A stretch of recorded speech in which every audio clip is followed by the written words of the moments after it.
Artist books can provide sensory opportunities beyond words and images on paper.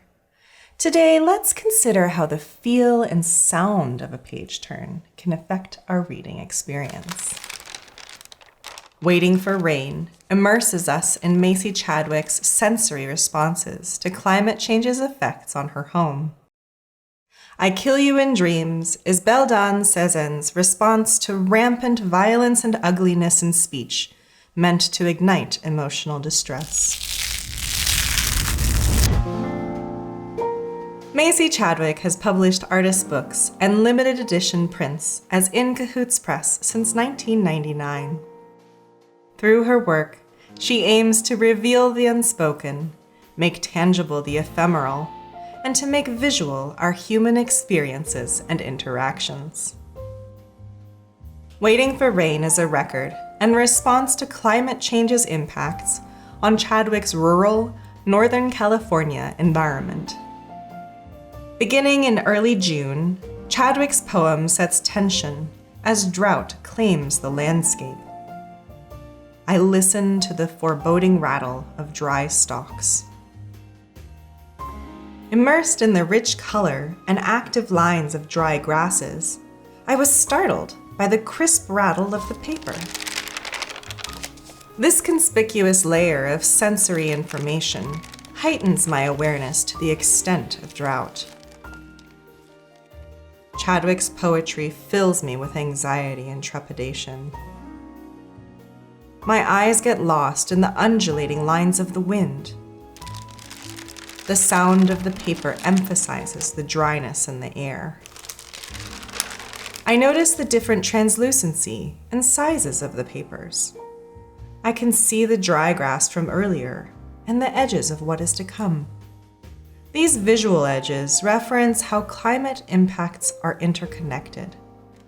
While we experience weather such as drought in real time, the increased dangers it brings, like fire and eventual flooding, are always on the edges of our mind. In August, abstract shapes dance and overlap, creating a haze. This paper is softer, and there is little sound compared to the previous sections. The smoke fills the air, hampering visibility and breathing.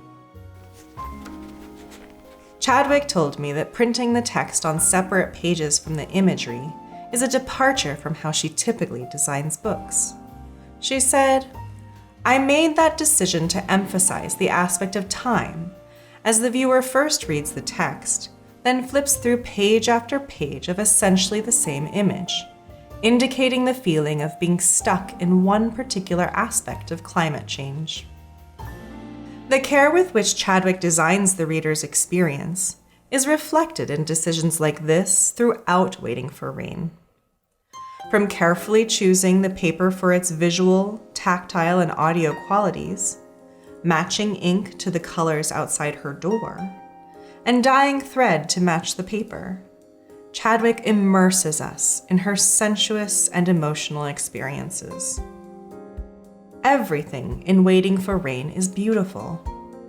It makes me wonder about the role and value of beauty in the face of irreversible climate-related disasters. For me, this juxtaposition heightens my foreboding and discomfort, but it also reminds me to seek something more than despair. I need moments of beauty to regain emotional strength and continue moving forward against the powerful headwinds. The level of emergency in Chadwick's poems doesn't rise so much as maintain a consistent alert and worry, likely recognizable no matter where we live. Finally, the rains, but not relief from the punishing effects of climate change. Chadwick also offers a little bit of gallows humor, its own form of relief and self-conservation. The densities of tone and line emphasize the sheets of heavy rain across the landscape. The sound of these pages is as heavy as the torrents of water unleashed on the hard, dry soil. All of this water has to go somewhere. the parched landscape can't absorb it all. The sound of these flooded pages is softer than the torrential rains, more akin to water lapping against the walls or the sloshing of rain boots. Chadwick concludes the sequence from drought to fire to rain to flood to green growth. In early December, the grasses we met in the beginning of the book are back, now lush and verdant. She emphasizes, however, that this is a momentary reprieve from the disasters. The cycle will continue.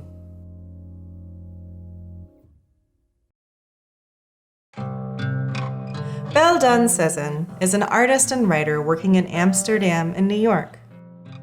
Approaching a page as a sculptural and narrative place, she explores the boundaries of reading experiences across her work in graphic novels, artist books, drawings, essays, and installations. I Kill You in Dreams is heavy to lift and greets the reader with a rough, aggressive exterior. A quote in German from the playwright and poet Bertolt Brecht is stamped into the inside cover. In English it reads, "First comes eating, and then comes morality." Across from the quote, a soldier figure exits a mouth. The surface of this page is shiny and plasticky, but also uneven and rough. It complements the coarse metal pages on either side of it.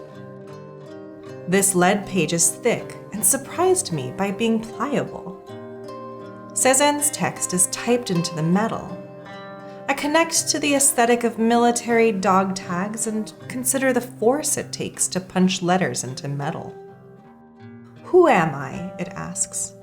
What force drives me that I so relentlessly wage wars, dismiss lives, to satisfy what? Is it my need to fulfill every wish, every whim?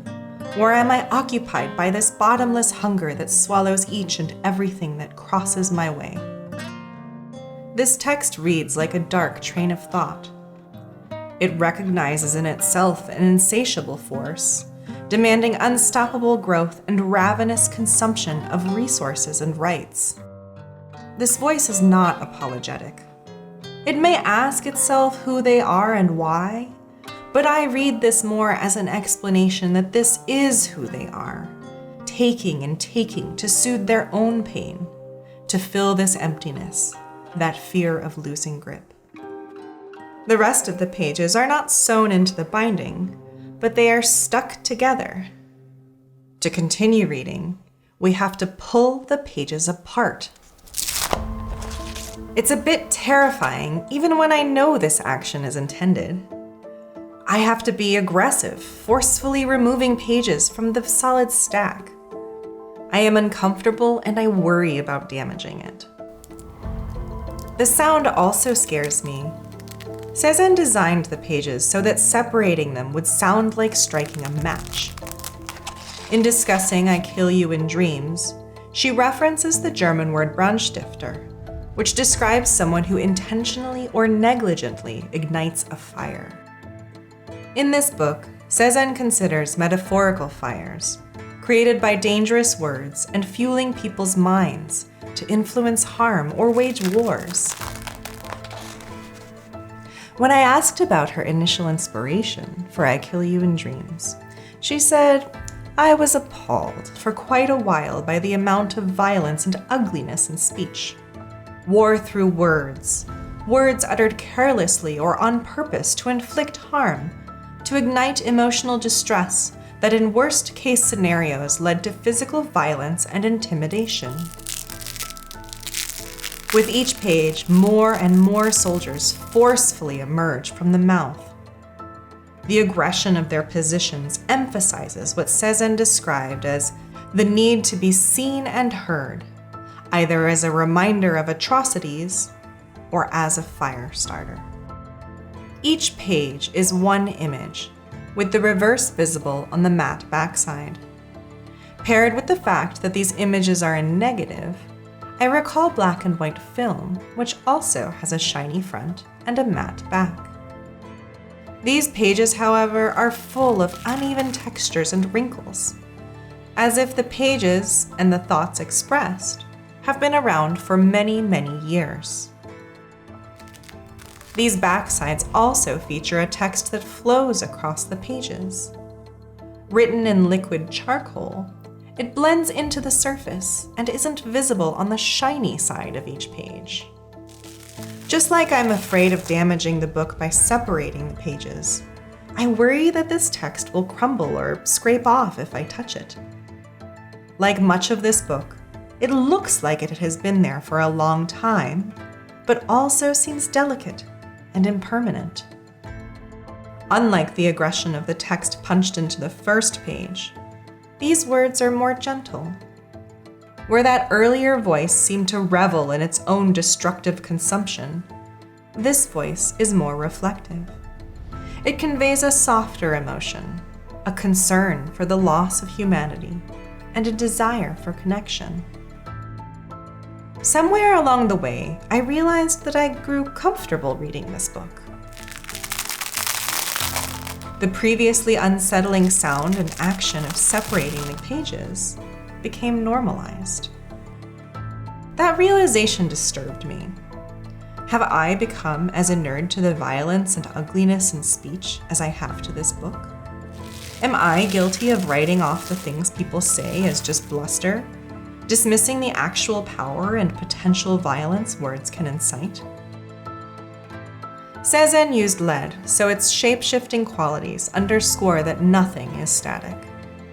It is a solid metal, but it is soft and easily bendable. Sezen's final words, alongside the pliability of the material, remind us that change and more positive control are possible. Through its images, texts, and materials, I Kill You in Dreams challenges the reader to examine the impacts of our words, our fears, and what drives our actions. Waiting for Rain and I Kill You in Dreams effectively engage multiple senses. Through visual, haptic, and audible details, they create an experience that saturates us and leaves a lasting impression.